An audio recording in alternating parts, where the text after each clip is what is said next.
কিশোরগঞ্জের ফতুল্লার আলীগঞ্জ এলাকায় পদ্মা রেল সেতুর পিলারের নিচ থেকে মাটি কেটে নিয়ে যাচ্ছে প্রভাবশালী মহল। স্থানীয়দের অভিযোগ, সেতুর পিলারের গোড়া থেকে মাটি কেটে ইট ভাটায় বিক্রি করা হচ্ছে। এতে সেতুর নিরাপত্তা হুমকির মুখে পড়তে পারে বলে আশঙ্কা করছেন তারা।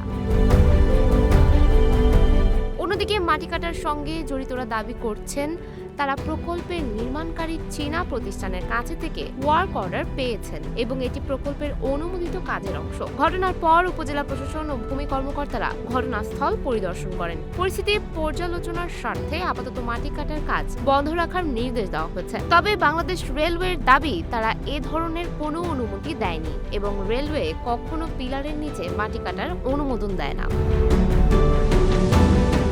অন্যদিকে পদ্মা সেতু রেল সংযোগ প্রকল্প কর্তৃপক্ষ বলছে, ওই এলাকায় আগে জলাশয় ছিল। নির্মাণ কাজের সময় ভরাট করা জায়গা পরিবেশগত ভারসাম্য রক্ষার জন্য পুনরায় জলাশয়ে রূপান্তরের কাজ চলছে। একই ঘটনায় দুই পক্ষের ভিন্ন বক্তব্যে প্রশ্ন উঠেছে প্রকল্প সংশ্লিষ্ট সংস্থাগুলোর সমন্বয় নিয়ে। আর স্থানীয়দের উদ্বেগ, এই খনন কাজে সেতুর নিরাপত্তা কতটা নিশ্চিত। সুমাইয়া হক তন্নি, নিউজ ফ্ল্যাশ 71।